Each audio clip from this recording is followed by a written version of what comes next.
Alright boys, this is it. A European final at an iconic European stadium. So I'm really not sure why all these Dortmund fans have shown up, but anyway.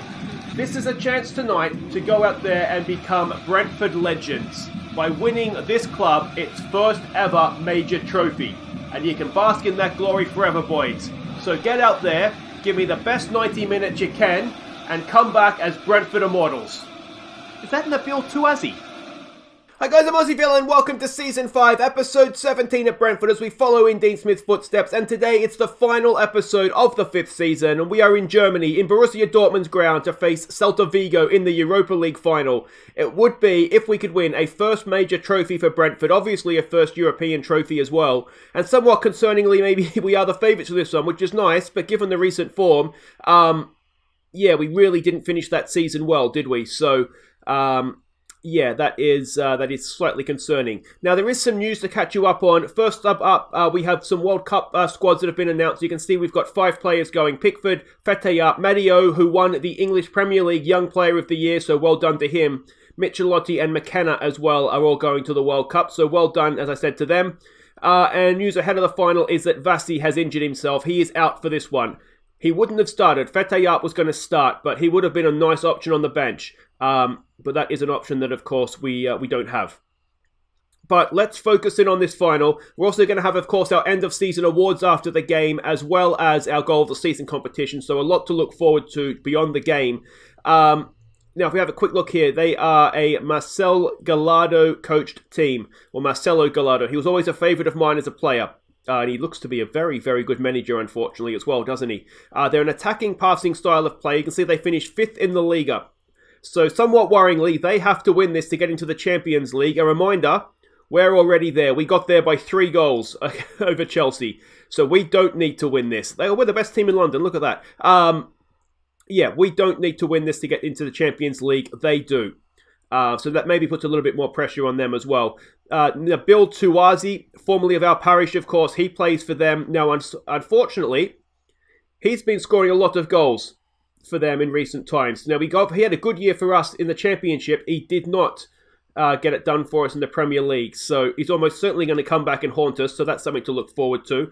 We can see here, heat map, they're a little bit narrow. They do like to attack down this right-hand side. Passing network is there. Key passers are there as well. And let's have a look at the team that we're sending out to hopefully get this job done for us. It's Pickford in goal. It's Michelotti, McKenna, Soleil, and Bogle. Bogle is not match sharp, but he does have that link up with Ndedi, and we have the extended bench for the final, so we have Scott as an option to bring on if we need to. Madio, Mabry, and Rambles, and they've been brilliant for us all season. Let's hope they have one more big game in them. Ndedi, he gets the start down the right-hand side. Recently, our wingers have not been playing well. None of them have been. Maybe Dan's the exception. But Ndedi, he's just the sort of guy that can create something. Luca Bacchio goes down the left. Hopefully, just do something worthwhile for us, mate. It's Fetayap up top. Oh, let's go. Alright, everybody is lining up as expected, and we look like Borussia Dortmund, so maybe the stadium will get confused and give us a helping hand. You never know. Alright, what do we say to this? You got their proof of point today. Do we want to give a team talk for a final of end this poor run of form? The fans have been fantastic. Let's go out there, win it for them. Alright, let's try that with a little bit of passion. Do it for the fans. Some calm, we have faith. And yeah, hopefully. Come on, boys. Alright, I don't know if I mentioned this already or not. I can't remember if I meant to mention or if I did. Brentford have never won a major trophy. So this would be a first if we could do it. I was surprised by that, actually. I just always assumed that at some point clubs have been around for so long that at some point they won a League Cup or an FA Cup or something. But not in Brentford's case. So it almost makes me more determined to try and win something before we leave them. But also, well, this would be a great place to do it, wouldn't it? A bit of a cagey start to the game. They've had possession and the shots, to be honest, but we haven't really seen any highlights as of yet. Let's give it a demand more. We are exploiting the flanks right now because you can see from the heat map they're a little bit narrow. We will see if we'll give that a look, maybe till half time and see if that needs to change or not. Oh, it's a lungy tackle.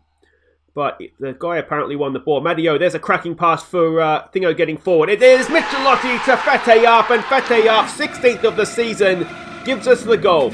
A wonderful ball. It was Matteo to over there to Michelotti. Matteo has so many key passes, and this is another one. The assist to the assist. A cracking ball out. Michelotti on the overlap. Fete up with the header into the back of the net. And that is very, very nicely done, boys. 1-0 to Brentford. All right, focus now, boys. Don't get excited. Let's get to half-time, and then we can reassess things. Mabry not having a great game in midfield. That's a surprise. All right, it has to be an assertive. Do not get complacent, boys. Do not get complacent. We want to see a little bit more from you, please, Mr. Mabry. A little bit more from you, please, Mr. Ndedi. We've had to promise Ndedi more first-team football, which is fine. I mean, it's just the rotation thing, isn't it? That's the only real issue there. But we'll get back out there. So far, I'd say that the formation, the tactic is working okay. The question I still have is whether or not we should be exploiting the flanks. Maybe we should look to get rid of that. There's a loose pass. Luca Bacchio pounces. Can he finish it? Luca Bacchio, he takes his time. It's into the goalkeeper. It's still there for us. He crosses it back for Fete up, and now it is blocked behind for a corner. A big, big opportunity there for Luca Bacchio, and you do wonder if maybe Fete up would have done better with that. There's a ball across Mabry. Is that a penalty? No. Just had the hesitation in the game there like it maybe was, but no such luck. And here comes Celta Vigo on the break. It's a cracking tackle from Jayden Bogle. Oh, he's usually a defensive liability. Not this day, though. Let's give it a demand more. You can see our match ratings are not great. Let's take it off, exploit the flanks. Mabry, Luca Bacchio are not having a good time of things. We have Hudson-Odoi. Let's get him on for Luca Bacchio. He has been such a disappointment this season, Luca Bacchio. He's on over 100 grand a week. I'm thinking this summer might be one to maybe look to move him on. We're closing in, though. This game is rapidly ticking past. A second goal now would surely be the winner. Ndedi's done well to win back a loose pass there from Fete up. Fete up, he's done wonderfully well this season in these sort of positions. Can he do it again? Fete up, he's gone the whole way himself. Back post to Hudson-Odoi, and Hudson-Odoi comes on. His 9th of the season. It's 2-0 to Brentford. Fete up, a goal and a wonderful, wonderful assist. He's a hold-up master, is Fete up.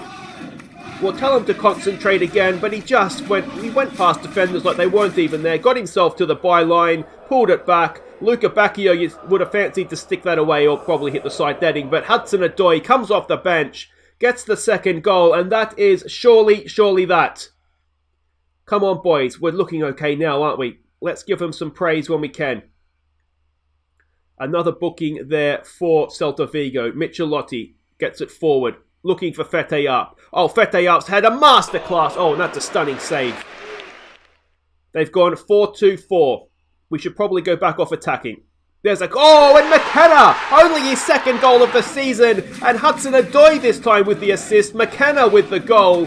And that is now surely that. It's 3-0 to Brentford, and we are going to win the Europa League. What a performance this has been from us. Really, really good stuff. Really, really good stuff. Give them some praise. And, well, Celta Vigo, they know they're beaten now, don't they? I shouldn't say that. There's still a little bit of time to go here. You never know what could happen. There's a cross in, headed away by Soleil, completed by McKenna. Those two have looked really good as a defensive duo, and there's a penalty from Mabry. Well, that was silly, wasn't it? Come on, Pickford. If you don't say this, I'm going to have to edit in a Celta Vigo badge. I don't want to have to do that. Come on. Oh, Pickford, I love you. What a save. What a save. And if the game wasn't done before that, it is now. That's going to surely deflate them. Corner comes in, headed away by Soleil. Ndedi completes the clearance. It's there for Hudson-Odoi. Back to Ndedi. And can we get a fourth on the break? Here we go with Rambles on this. Look at the back post, Jake. Look at the back post. It's a good tackle in the end. And with 3 minutes stoppages to play, this should be it.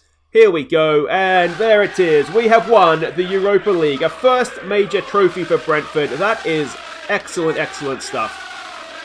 So there we go, 3-0 in the end. That flatters us to score, to be honest. It doesn't look like it was that one-sided, but the player ratings are good. I'm really pleased that we turned up. We ended the season on such a downer that I was a little bit concerned that, well done, boys, that we might sort of just fall away completely. But there we go, Brentford lift the Europa League. Let's call ourselves European champions, shall we? Some more money in the bank. Medals for the Europa League winners. There they all are there. If you want to have a longer look, give it a quick pause. Alan declares proud day for the fans. Brentford happy with Europa League win. We join the illustrious likes of Eintracht Frankfurt as winners of of the Europa League. Fete, what a performance that was from him. I know that Urosh was very disappointed that he wasn't put forward as a nominee for Viewers Player of the Year. And I think if we had our nominations now, I think he would have gotten a few more votes, to be able to be voted for, to be able to be nominated. He was absolutely magnificent. More money in the bank, payout 7 million. That's a lot of money, isn't it, for winning the Europa League, going to the players. But there we go. We have won the Europa League. A wonderful, wonderful thing. If we look at Club Vision, we can see they're disappointed about signing players from the domestic game, but everything else absolutely flying. And if we check the finances, 79 million in the bank, 69 million to spend. Why do we have so much? I thought we had 75. Why do we have less? Anyway, let's not worry about that. The issue is going to be wages. We don't have that much more wages to spend, about 100 grand a week. So we're going to have to find some money for wages. But that's all next episode's problems with the summer transfer special. Guys, wait right there. We'll be back to celebrate the season at the end of season awards right next. Ladies and gentlemen, it's the Brentford end of season awards. Oh, thank you, everybody. Thank you. Well, there we go. We've done it. We've finally lifted a trophy as Brentford manager, a major trophy anyway, but we are Europa League champions. We are Champions League bound. It has been a wonderful, wonderful season, and the people to thank for that are obviously the players. So let's start by giving them all a big, big round of applause. Well done, boys. You've done brilliantly. Well done. So the first award tonight is the Golden Pen, awarded to this season's signing of the season. And this guy finally became a full-time Brentford player this summer. Last summer, I should say. And what a season he had. He cost us £14 million from Manchester United.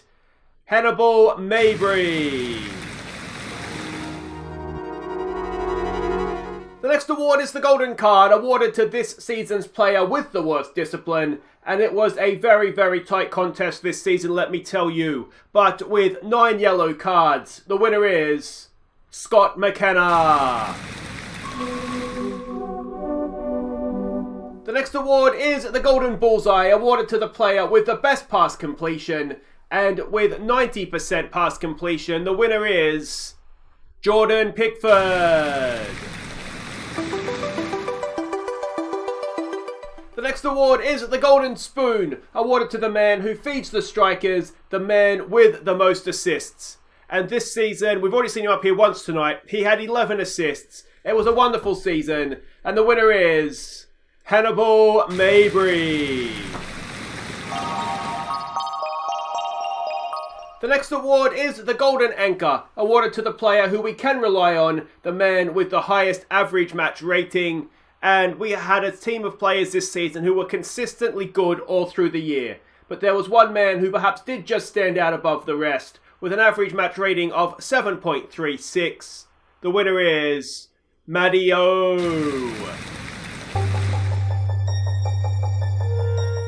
The next award is the Golden Cross, awarded to the man who keeps the physios busy, the man who was injured most this past season.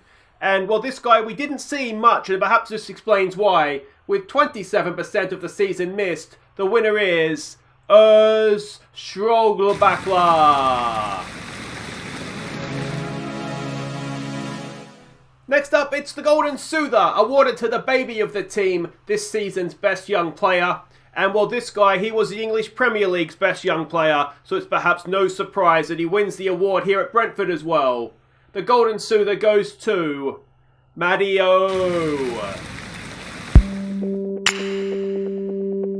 The next award is the Golden Boot, one of the big ones, awarded of course to this season's top goal scorer.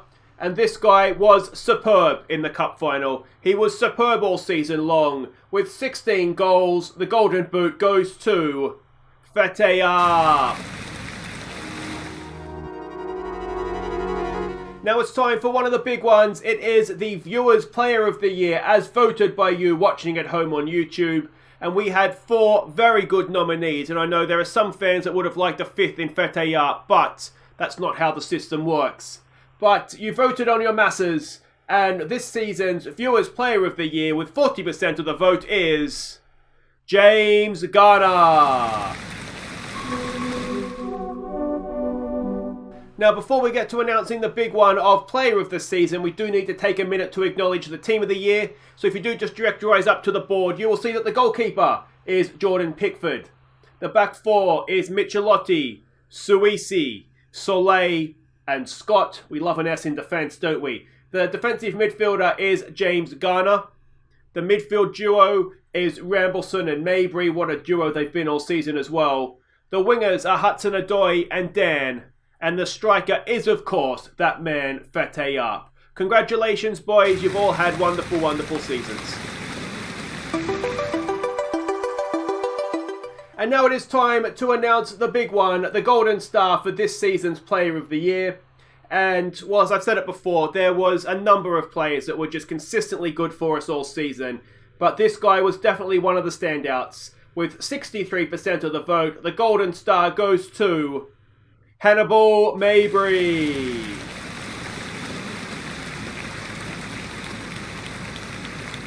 So there we go, that brings us to the end of the evening. Congratulations to Hannibal and the rest of the winners. It has been a truly memorable, a truly historic season here at Brentford this season. And it's going to be the same again next year as we adventure into the European Champions League. I cannot wait. We have money to spend, and I'm looking forward to spending it and showing off the new signings next season. So enjoy the rest of your evening. Thank you everybody for watching, and I will see you next season at the Brentford Community Stadium. Thank you everybody. So there we go, end of season awards done for another season, and Hannibal Mabry is the Player of the Year, which is, well, congratulations to him. 63% of the vote. Pickford came in second, Rambleson third, but a runaway winner there was Mabry. Goal of the season, the game gave it to Farai. We'll come back to that in just a second. Hannibal Mabry was also signing of the season. Matteo was our Young Player of the Year. You'll see Team of the Year there. It's difficult to argue with any of them, to be honest. There's maybe some players I would, Bogle or Scott. Do we go McKenna or Suisi, Matteo or Garner? I mean, to be fair, they were both brilliant, so that could easily go either way as well. Ndedi or Dan, you'd probably just about say Dan, but yeah, that's a fairly good Team of the Year, I'd say.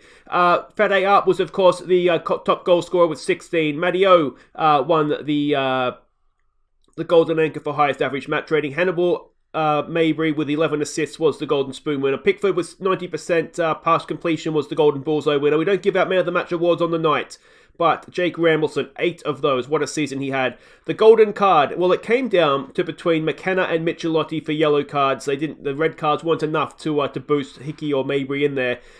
It came down to, they've had the same amount of appearances, but McKenna had 33 starts, 2 subs appearances. Michelotti had 34 starts, 1 subs appearance, so less starts, so therefore less game time. So McKenna got the gong based on that, and that alone. Have a quick look here, season review. 4th in the league, fantastic. FA Cup quarter-final was a disappointment. We won the Europa League. We lost in the quarter-final of the Carabao Cup to Liverpool on penalties, I think that was, if I remember correctly.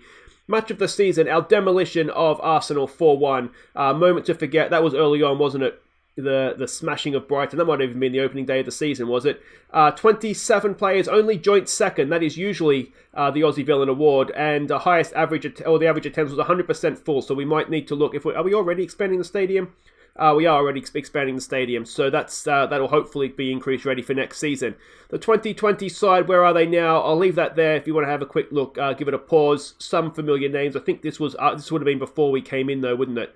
Club vision and expectations. We'll do that off camera, but that all looks fairly much what it seems it always has done. Not looking for us to sign players from the lower levels of the domestic league, though, so that's a positive. Squad dynamics, McKenna, Bogle and Pickford are the leaders. I expect that will remain the same for next season. The only player that I'm sort of actively thinking we might need to sell is Luca Bacchio, and that's just because of his wages, and he wasn't great this year, if we're honest with ourselves. Well, he was good at the start, but really did back off, didn't he? We'll do that off camera. The Golden Cross went to Urs Strollbackler.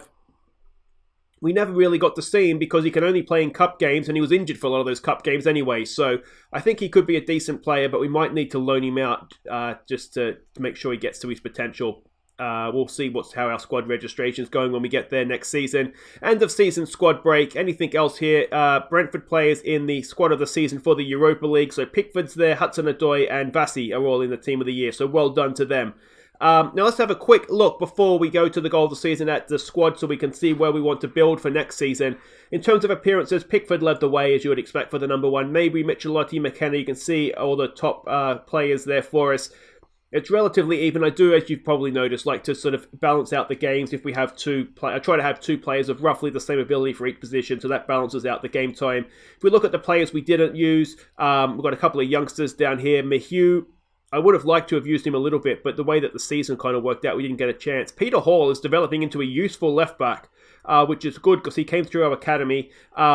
We saw Schubackler. Scott Quimby kind of froze out when he left us to go to Celtic, and everybody else there, you can see we used for the most part. Even the Wizard, 9 starts, 9 goals. He's just a useful player that I like, and he's English as well, which helps with squad registration. If we do have a look at the top goal scorers, obviously Up was the Golden Boot winner. But Dan, Vassie, Rambleson and Luca Bacchio all got to double figures. You can see Luca Bacchio's match rating. He really did trail off second half of the year.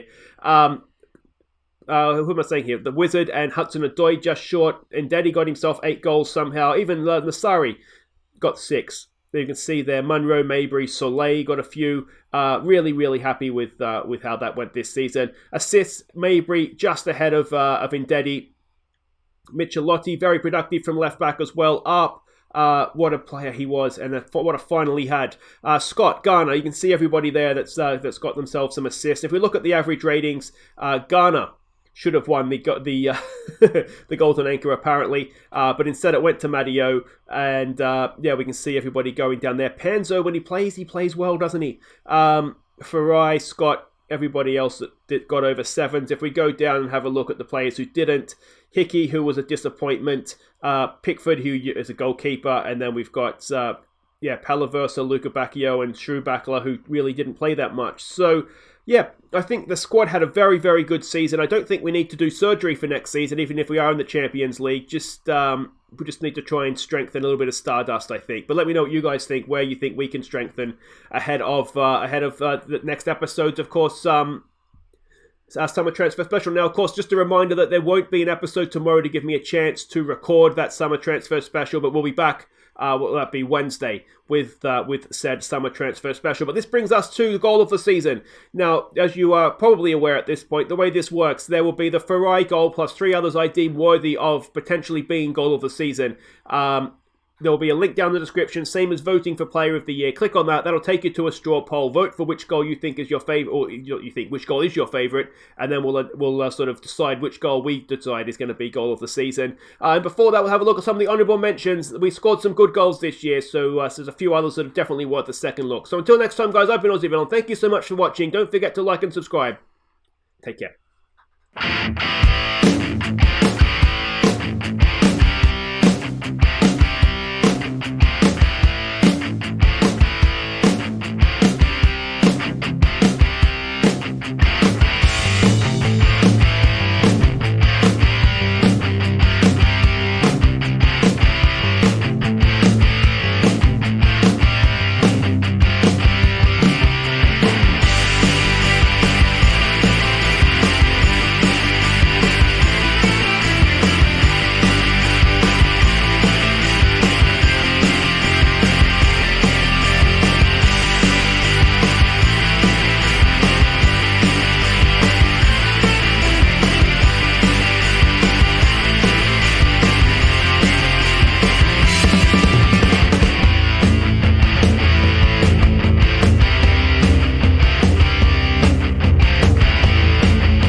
Here are our top 4 goals from the 25-26 season. Don't forget to vote for your favourite.